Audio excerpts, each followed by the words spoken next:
बल पड़े लकुट की नाई। अपने भुजाओं को ऊपर उठा के भरत जी खड़े खड़े गिर पड़े नीचे और बोले, पाहि नाथ त्राहि माम, प्रभु मेरी रक्षा करी। ये आवाज लक्ष्मण जी के कान में पहुंची। लक्ष्मण जी के पहुंच गई तो क्या राम जी के कान में न पहुंची होगी? लेकिन लक्ष्मण जी की बात लक्ष्मण जी के कान में पहुंची, राम जी सुन के भी अनसुना कर दी। यहां गोस्वामी जी कहते हैं, लक्ष्मण जी सोचने लगे उत्तर दूं कि भरत जी के आने की सूचना दूं।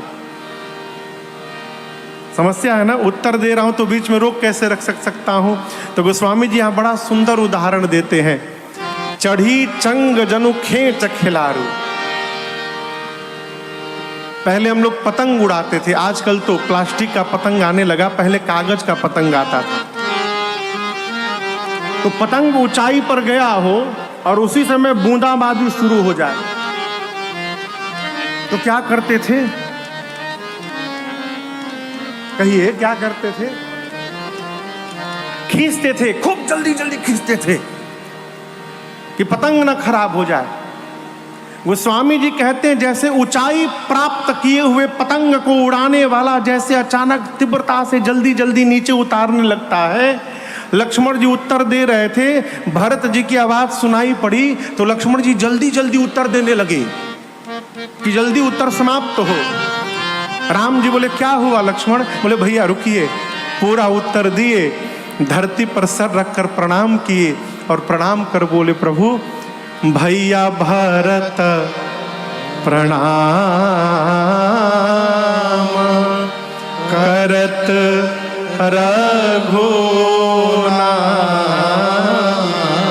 हे रघुनाथ जी, भरत भैया आपको प्रणाम कर रहे हैं।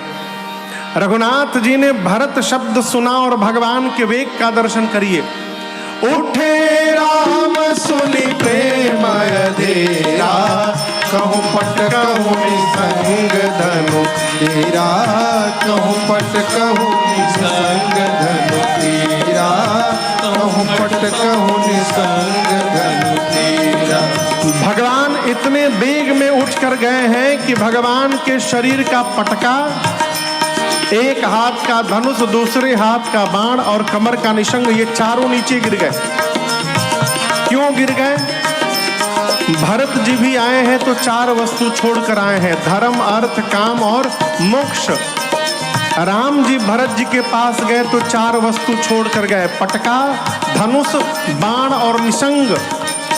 ये प्रसंग कहता है, जितना त्याग करके हम भगवान के लिए दौड़ेंगे, भगवान भी उतना त्याग करके हमारे लिए दौड़ जाएंगे। इसलिए उठे राम सुनि प्रेम अधेरा, कहूँ पट कहूँ निसंग धनु तेरा, कहूँ पट कहूँ निसंग धनु तेरा, कहूँ पट कहूँ निसंग धनु तेरा। ये पटका लक्ष्मण जी के पास गिर गया। लक्ष्मण जी से पूछा कि लक्ष्मण जी आपको पता चला कि हम क्यों गिर गए? लक्ष्मण जी, यदि हम राम जी के शरीर पे बने रहते, राम जी जाके भरत जी को उठाने वाले हैं और जब भरत जी को राम जी हृदय से लगाते ना तो हम दोनों भाइयों के बीच में दीवार बन जाते। भाई जब भाई से मिले ना तो बीच में किसी को दीवार नहीं बनना चाहिए लक्ष्मण जी, इसलिए हम नीचे गिर गए। उठे राम सुनि प्रेम अधेरा, कहूँ पट कहूँ निसंग धनु तेरा, कहूँ पट कहूँ निसंग धनु तेरा, कहूँ पट कहूँ निसंग धनु तेरा। राम जी का धनुष, सारंग और बाण, अमोघ बाण दोनों नीचे गिर गए। लक्ष्मण जी से बोले, लक्ष्मण जी आप तो धनुष पर बाण चढ़ाकर भरत जी को मारने जा रहे थे, लेकिन देखिए राम जी गए तो हम दोनों नीचे गिर गए। क्यों? भाई जब भाई से मिलता है तो हाथ में हथियार लेकर नहीं मिलता है, प्रेम से भरा अपना हृदय लेकर भाई से मिलता है। इसलिए उठे राम सुनि प्रेम अधेरा, कहूँ पट कहूँ निसंग धनु तेरा, कहूँ पट कहूँ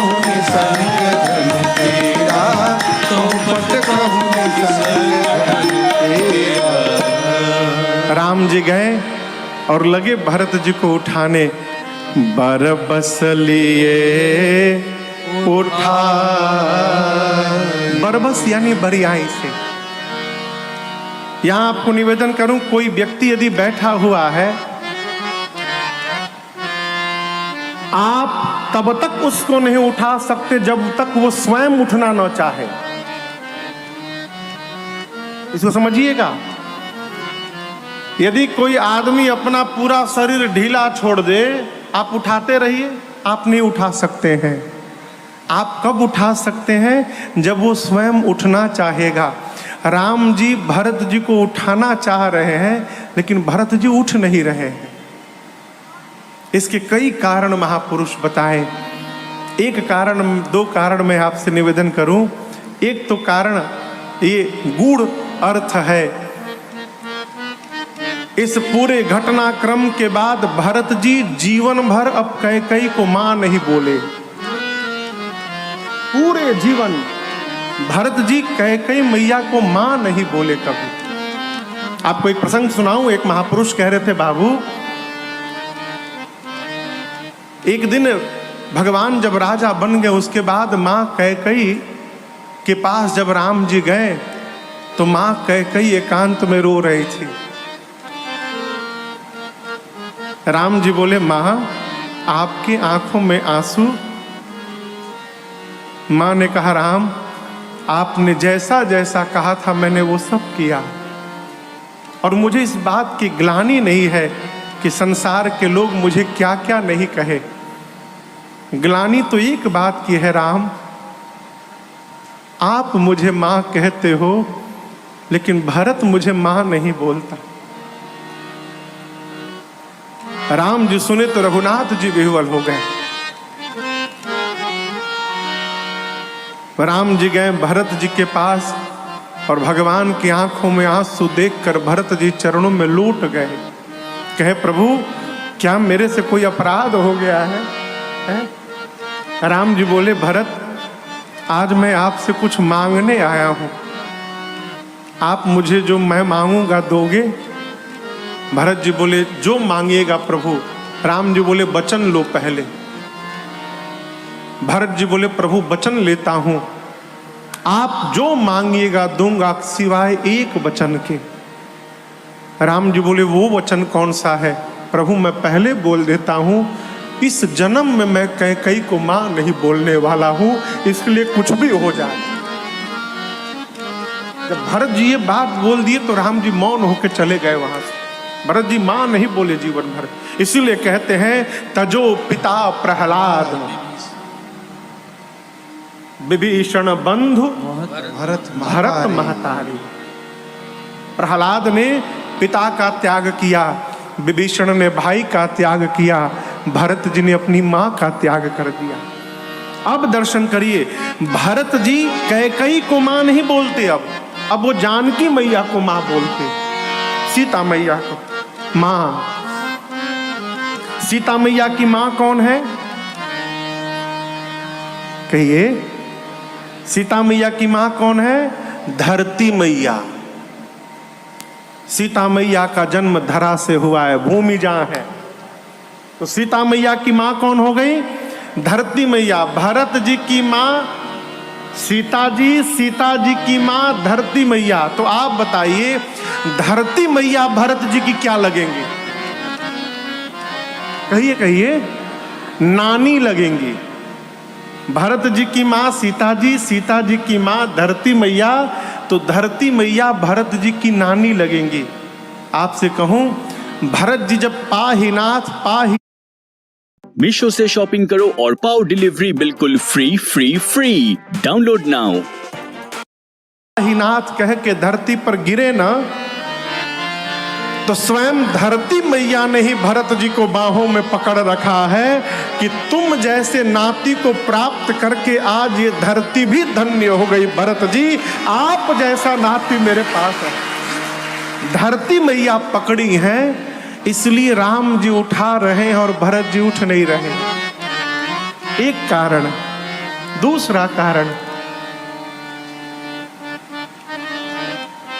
भरत जी से लोगों ने जब कहा था जब भरत जी आए थे तो गुरु जी ने कहा कि भरत जी, राम जी के वियोग में आपके पिताजी चले गए। तब भरत जी ने एक बात कही, गुरुदेव आप जो कह रहे हैं वो बात मेरे समझ में नहीं आ रही।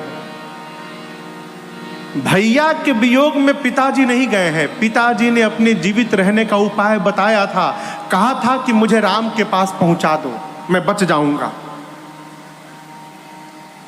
पिताजी भैया के वियोग में नहीं गए गुरुदेव, पिताजी मेरे आने के पहले इसलिए चले गए कि यदि वो जीवित रहते तो इस कलंकी पापी भरत का उनको मुख दिखना पड़ता, इस पापी का मुख न दिखाई पड़े, इसलिए मेरे आने के पहले पिताजी चले गए।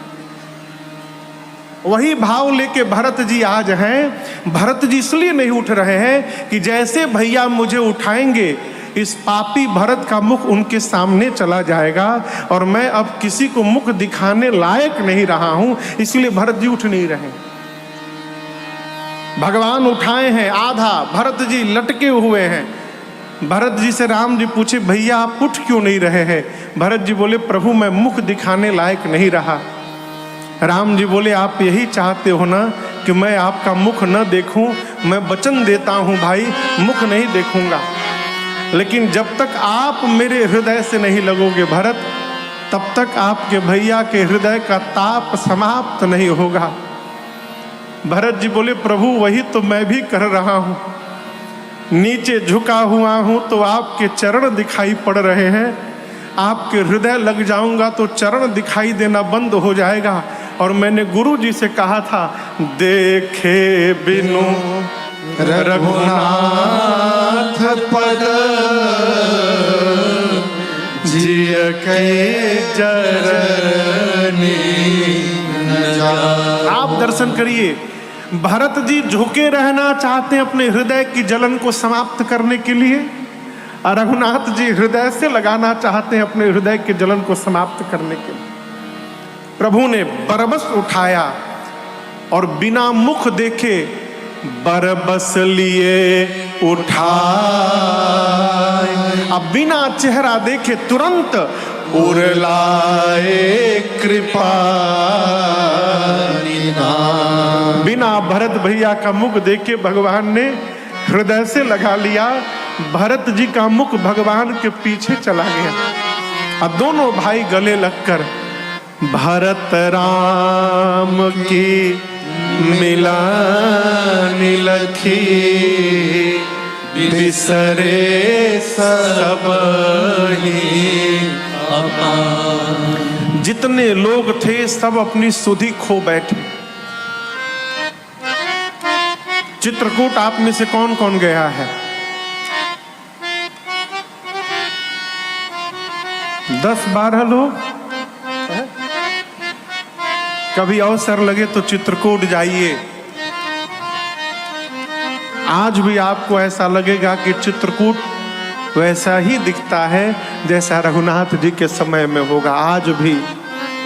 और जब आप कामदगिरी की परिक्रमा लगाते लगाते एक स्थान है जहां पर राम जी की कुटिया ये थी, आज भी वो स्थान है। जब कुटिया में भीतर जाएंगे तो भारत सरकार द्वारा एक छोटे छोटे बाउंड्री वाल बनाए गए हैं पत्थरों के चारों तरफ, स्थान स्थान पर। वो जानते हैं कैसे दीवाल है और वो कैसे पत्थर है। जिस समय राम जी ने भरत जी को हृदय से लगाया था, दोनों भाइयों के मिलन को, विलाप को देखकर सुनकर वहां जो पत्थर थे सारे पत्थर मोम की तरह पिघलने लगे थे। और वो पिघले हुए पत्थर आज भी हैं, आप देखिएगा उनको जाकर। सरकार ने चारों तरफ से घेर दिया है कि कोई स्पर्श न कर सके उनको। अब आप कल्पना करिए, जिस प्रेम का दर्शन करके पत्थर पिघल गए होंगे, वहां जो जीवित होंगे उनकी क्या दशा हुई होगी। गोस्वामी तुलसीदास जी तो कलम रख दी अपना, बोले मैं नहीं लिख सकता। अब एक घास है जिसका नाम है गांडर। क्या नाम है? गांडर घास है, बहुत लंबी घास होती है, नहर के किनारे निकलता है गांडर। गोस्वामी जी कहते हैं सितार के तार को निकाल कर, सितार होता है ना बाजा वाद्य, सितार के तार को निकाल दीजिए और तार की जगह पर गांडर बांध दीजिए, तो क्या गांडर से सुंदर राग निकलेगा क्या है? गोस्वामी जी कहते हैं जिस प्रकार गांडर से सुंदर ध्वनि नहीं निकल सकती है, उसी प्रकार इस कुमति तुलसीदास से भरत जी और राम जी के प्रेम की व्याख्या नहीं हो सकती है। ये मेरे बस की बात नहीं है। तो स्वामी जी हाथ ऊपर कर दिए, मैं नहीं लिख पाऊंगा। चारों भैया मिले और यहां पर आपको एक अंदर की बात बताऊं। देखिए, भरत जी को राम जी को लेकर समस्या नहीं थी। भरत जी, राम जी, लक्ष्मण जी, शत्रुघ्न जी चारों एक साथ जन्मे हैं। भरत जी को विश्वास था कि भैया मुझे अपना लेंगे।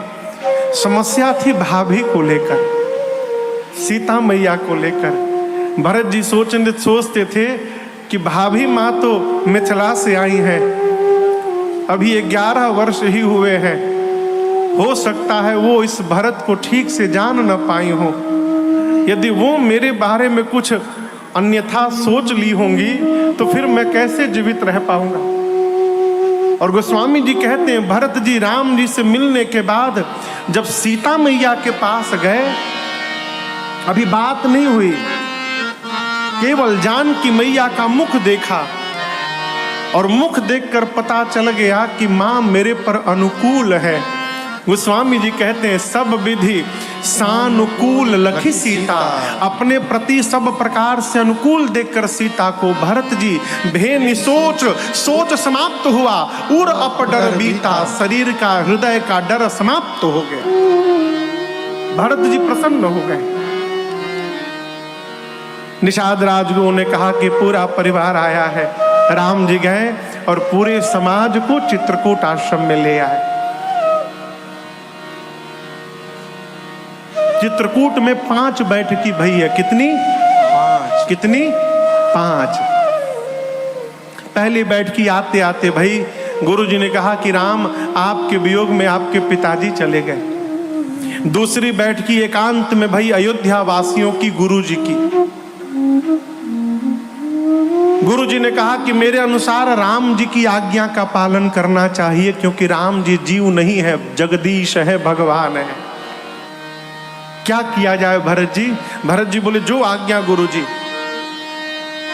गुरु जी बोले यदि मेरे से आज्ञा लेंगे भरत तो एक सिद्धांत कहूंगा, बुद्धिमान वही कहलाता है जो देखे सर्वस्व डूब रहा हो तो आधे में संतोष कर ले। यदि पूरा बचाने के पीछे जाएगा तो जो आधा बच रहा था वो भी डूब जाएगा। भरत जी बोले मैं समझा नहीं गुरुदेव। गुरु जी ने कहा यदि आप और शत्रुघ्न दोनों भाई बन जाने को तैयार हो जाओ तो मैं राम लक्ष्मण सीता को लेकर वापस चला जाऊंगा। 14 साल भरत जी आपको वन में रहना पड़ेगा। भरत जी हाथ जोड़कर बोले गुरुदेव क्या मेरे वन में जाने से भैया वापस चले जाएंगे? बोले मैं लेके चला जाऊंगा। गुरु जी बोले, भरत जी नाचने लगे। भरत जी, गोस्वामी जी कहते हैं ऐसा अवसर आया, ऐसा लगा मानो महाराज जीवित हो गए हो। जैसे कोई मृतक व्यक्ति जीवित हो जाए उस समय जो आनंद उठेगा। भरत जी सुने कि मेरे वन में जाने से भैया वापस चले जाएंगे। भरत जी नाचने लगे। वो हॉर्न बंद है क्या? वो बंद है स्पीकर। आवाज आ रही है उधर? नहीं आ रही। आ रही है उधर? वो बंद है। उस देखिए तार वार छूट गया होगा। भरत जी बोले गुरुदेव मैं एक बात स्पष्ट कर देना चाहता हूं, मैं 14 साल के लिए वन नहीं जाऊंगा। भरत जी बोले, गुरु जी बोले मतलब? भरत जी बोले कानन कराऊं जन्म भरे बासु। भरत जी बोले गुरुदेव 14 वर्ष बाद अयोध्या जाऊं और कहीं कैकई फिर से मुझे राजा बनाने का सपना देख लेगी तो मैं ये समस्या ही समाप्त कर देना चाहता हूँ गुरुजी। मैं जीवन भर वन में रहने को तैयार हूँ, मैं अयोध्या लौट कर नहीं आऊँगा। जब तक आखिरी सांस है मैं वन में बिता लूँगा। प्रभु आप मेरे भैया को लेकर वापस जाइए। ऐ भरत जी की वाक्य गुरुदेव की मति को हिला के रख दी। तीसरी बैठकी गुरुजी सबको लेकर राम जी के पास गए। कहे राम निर्णय लो। राम जी बोले आप निर्णय लीजिए। गुरु जी ने कहा भरत के प्रेम ने विचार करने की शक्ति समाप्त कर दी है। हम तो कहते हैं राम जो भरत कह रहे हैं वो निर्णय ले लिया जाए। राम जी बोले स्वीकार है मुझे भी।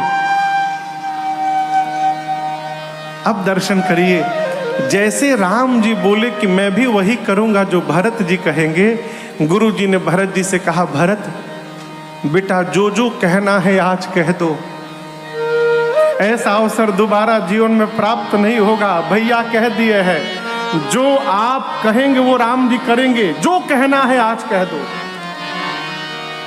भरत जी खड़े भय हाथ जोड़कर राम जी के सामने बोले भैया आज तक मैंने आपके सन्मुख कुछ कहा नहीं है, मैं तो केवल आपको निहारता रहता हूं। महू स्नेह सकोच बस सन्मुख कहे न बै। प्रेम और संकोच के कारण आज तक आपके सामने मैंने कुछ नहीं कहा। दर्शन तृप्तन आज लगी प्रेम पिया से। आज तक मेरे नेत्र आपके दर्शन से तृप्त नहीं हो पाए। पहले ये तृप्त हो जाए तब न इसकी बारी प्रारंभ होगी। प्रभु आज तक यही तृप्त नहीं हो पाया, इसलिए इसको अवसर ही नहीं मिला। मैं कुछ बोला नहीं आज तक आपसे। आज गुरु जी ने कहा है बोलने के लिए। गुरुदेव मैं भैया से नहीं बोलना चाहता हूँ, मैं यहाँ बैठी पूरी सभा से बोलना चाहता हूँ। मैं अपने रघुनाथ जी के स्वभाव को ठीक से जानता हूँ। मेरे भैया का स्वभाव है अपराधी पर भी क्रोध नहीं करते हैं। मैं तो इनका भाई हूँ, ये अपराधी हूँ पर कोह न काहू, मैं जानू निज नाथ स्वभाव। आपको एक बात कहूँ गुरुदेव, बचपन से लेकर आज तक मेरे भैया ने कभी मेरे मन को दुखाया नहीं है, कभी मेरे मन को तोड़ा नहीं है। हम एक बहुत भीतर की बात बताते हैं। हम लोग जब बचपन में खेलते थे गुरुजी ना, तो हमेशा खेल के समय लक्ष्मण को भैया अपने साथ रखते थे और हमसे कहते थे भरत तुम विरोधी दल में जाकर खड़े हो जाओ। मैं हाथ जोड़कर कहता था प्रभु मैं सपने में भी आपके विरोध में नहीं खड़ा हो सकता हूँ, आप मुझे अपने विरोध में क्यों खड़ा करते हैं। तो कहते थे भरत जब तुम विरोधी दल में खड़े रहोगे ना तो अपने भरत को मैं देखता रहूंगा, अब मेरा भरत अपने राम भैया को देखता रहेगा। हम दोनों आमने सामने रहेंगे तो एक दूसरे को देखते रहेंगे। अब गुरुदेव खेल प्रारंभ होता था, अब मैं तो भैया को देखता ही रह जाता था और मैं हारने लगता था गुरुजी। और जब मैं हारने लगता था ना तो ठीक हारने से पहले ये रघुनाथ जी हारे हूँ खेला जीता वही मोह। इस पापी भरत को जिताने के लिए रघुनाथ जी स्वयं हार जाते थे। कई बार हारा हुआ खेल हमको जिताए हैं और स्वयं हारने के बाद गुरुदेव पूरी अयोध्या में दौड़ दौड़ कर कहते थे कि मेरा भरत मेरे से भी अच्छा खेलने लगा, आज मेरे भरत ने मुझे खेल में परास्त कर दिया। गुरुदेव हमारे इस प्रेम को किसकी नजर लग गई गुरुजी? मेरे कारण मेरे प्रभु को वन में आना पड़ा। गुरुजी विह्वल हो गए। गुरुदेव ने संभाला, भरत जी आप जो कह रहे हैं वो सत्य नहीं है। राम जी ने कहा, भरत जी आज आपने अपने आप को पापी कहा, सावधान, आज के बाद मत कहिएगा। राम जी कहते हैं, पुण्य से लोक तात तर तोरे। भरत जी ब्रह्मांड में जितने पुण्यशाली जीव हैं आपके पांव के धूल के नीचे हैं, बराबर भी नहीं है। पुण्यशाली जीव आपके चरण के धूल के भी बराबर नहीं है। पुण्य से लोक तात तर तोरे। और मां भरत,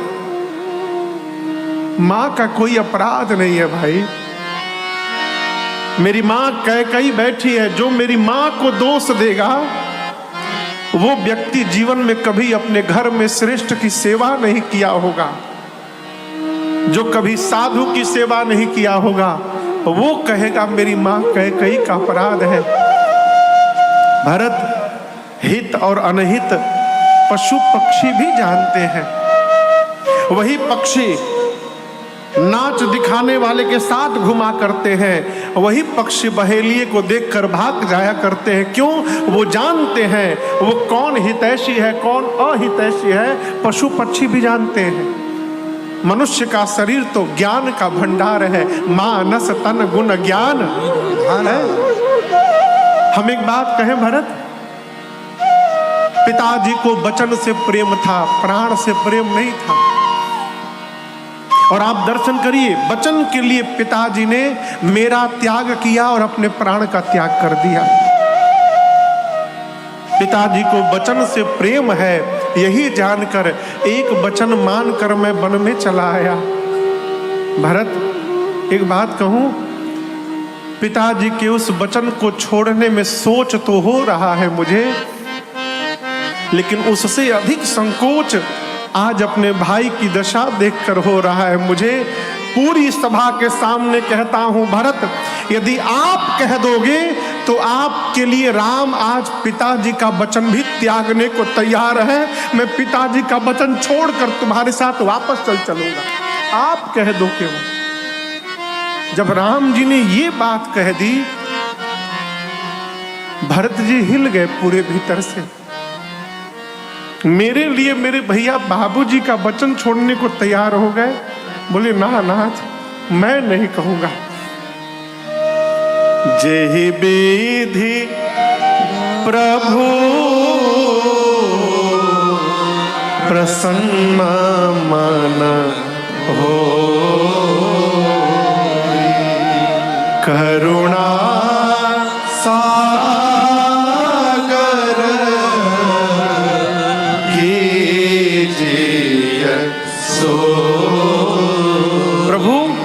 जैसे आपका मन प्रसन्न हो आप करिए। आप जो आज्ञा देंगे हम पालन करेंगे। अरे भरत जी इतना कहे थे, तब तक जनक जी महाराज चले आए। उनके दूतों ने आकर सूचना दी, राम जी गए। पूरे समाज को लेकर आए, उचित स्थान दिए। 4 दिन बीता। सीता जी की मां सुनैना जी गई कौशल्या जी के पास रात्रि में मिलने के लिए। कौशल्या जी ने बात बात में सुनैना जी से कहा, बहन आपसे एक प्रश्न पूछूं मैं। कहा कहिए। कौशल्या जी ने कहा, बहन घर को यदि प्रकाश की आवश्यकता हो तो कितने साधन हो सकते हैं प्रकाश के। सुनैना जी ने कहा 3 साधन हो सकते हैं, सूर्य, मणि और दीपक। सूर्य के प्रकाश से घर प्रकाशित हो सकता है, मणि के प्रकाश से और दीपक के प्रकाश से। कौशल्या जी ने कहा, बहन महाराज के जाने के साथ ही सूर्य वंश का सूर्य डूब गया। मेरे कुल का सूर्य डूब चुका है। रघुवंश के मणि राम है, मेरे घर का मणि घर छोड़कर वन में आकर बैठ गया है। अब मेरे घर को प्रकाश देने के लिए केवल एक दीपक बचा है। सुनैना जी ने पूछा वो दीपक कौन है? कौशल्या जी बोली मुझे भी पता नहीं था, लेकिन प्राण छोड़ने के पहले महाराज ने मुझसे कहा था, कौशल्या एक बात कहता हूं, जाने हो सदा भरत कुल दीपा। बार बार मोहि कहे महीपा, जाने हूं सदा भरत कुल दीपा। महाराज ने बताया था कौशल्या, ये जो भरत है ना, ये भरत ही हमारे कुल का दीपक है। और आज मुझे भय लग रहा है कि राम के वियोग रूपी हवा के आगे कहीं मेरे कुल का दीपक ये बुझ न जाए। यदि राम भरत को अपने साथ नहीं रखेंगे तो भरत प्राण का त्याग कर देगा। और मुझे अपने राम की चिंता नहीं है, मुझे अपने पुत्र भरत की चिंता है। ये कौन कह रहा है? ये राम की मां कह रही है कौशल्या कि मुझे राम की चिंता नहीं है, मोरे सोच भरत कर भारी। मुझे भरत की चिंता है। सुनैना जी ने समझाया, आप चिंता ना करिए, ये जो कुछ भी घटना घटी है श्री याज्ञवल्क्य ऋषि ने हम लोगों को पहले ही बता दिया था। जाते समय सीता जी को लेकर गई, जनक जी ने सीता जी को देखा, खूब लाड़ लड़ाया, दुलार किया। रात्रि में सुनैना जी ने जनक जी से कहा, कौशल्या जी कह रही थी आप राम जी से कहिए लक्ष्मण को छोड़ के भरत को रख ले। जनक जी ने कहा, चिंता न करिए देवी, जितना दोनों भाइयों को राम भरत जी को मैं जानता हूं, भरत जी वही करेंगे जो उनके भैया राम कहेंगे, आप चिंता न करिए। प्रातःकाल राम जी गुरु जी से बोले, गुरुदेव निर्णय लीजिए। गुरु जी जनक जी से बोले, आप निर्णय लीजिए। जनक जी भरत जी से बोले, भरत भैया आप निर्णय लो। भरत जी बोले, बाबूजी चले गए, आप पिता के समान हैं, गुरु जी भगवान के समान हैं, आप लोगों के रहते मैं निर्णय लूंगा उचित लगेगा, आप लोग निर्णय लीजिए। चौथी बैठकी अब प्रारंभ हुई। गुरु जी सबको लेकर राम जी के पास गए। बोले, राम कोई निर्णय नहीं ले रहा है, आप निर्णय ले लो। राम जी बोले, हूं गुरुदेव, आप और जनक जी जो आज्ञा देंगे राम उसी का पालन करेगा, आप लोग बड़े हैं, निर्णय लीजिए। सब एक दूसरे के सिर पे टालने लगे। कोई जब निर्णय नहीं लिया तो भरत भैया खड़े होकर बोले, भैया हम बताएं हम क्या चाहते हैं। राम जी बोले, कहो क्या चाहते हो। भरत जी बोले, जहां नाथ रख दोगे, जहां नाथ रख दोगे, आप जब तक नहीं कहिएगा वहीं मैं रहूंगा, जहां ले चलोगे वहीं मैं चलूंगा, जहां ले चलोगे वहीं मैं चलूंगा, जहां नाथ रख दोगे, जहां नाथ रख दोगे वहीं मैं रहूंगा, जहां ले चलोगे वहीं मैं चलूंगा, जहां ले चलोगे वहीं मैं चलूंगा। ये जीवन समर्पित शरण में तुम्हारे, तुम ही मेरे सर्वस्व, तुम ही प्राण प्यारे।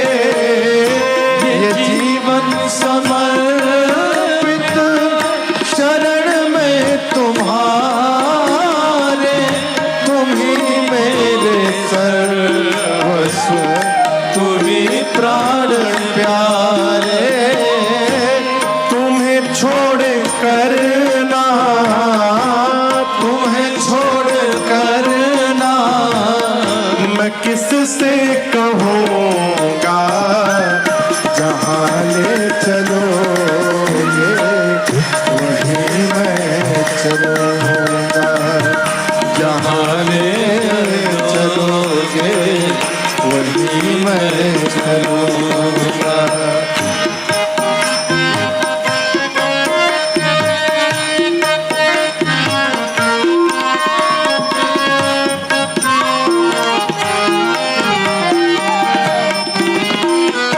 भरत जी बोले न कोई उलहना ना कोई अर्जी, कर लो करा लो तुम्हारी जो मर्जी।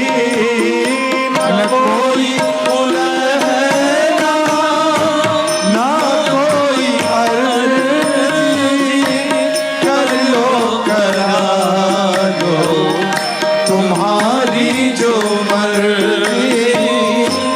कहना भी होगा तो, कहना भी होगा तो तुम्ही से कहूँगा, जहाँ ले चलोगे वहीं मैं चलूँगा, जहाँ ले चलोगे वहीं मैं चलूँगा।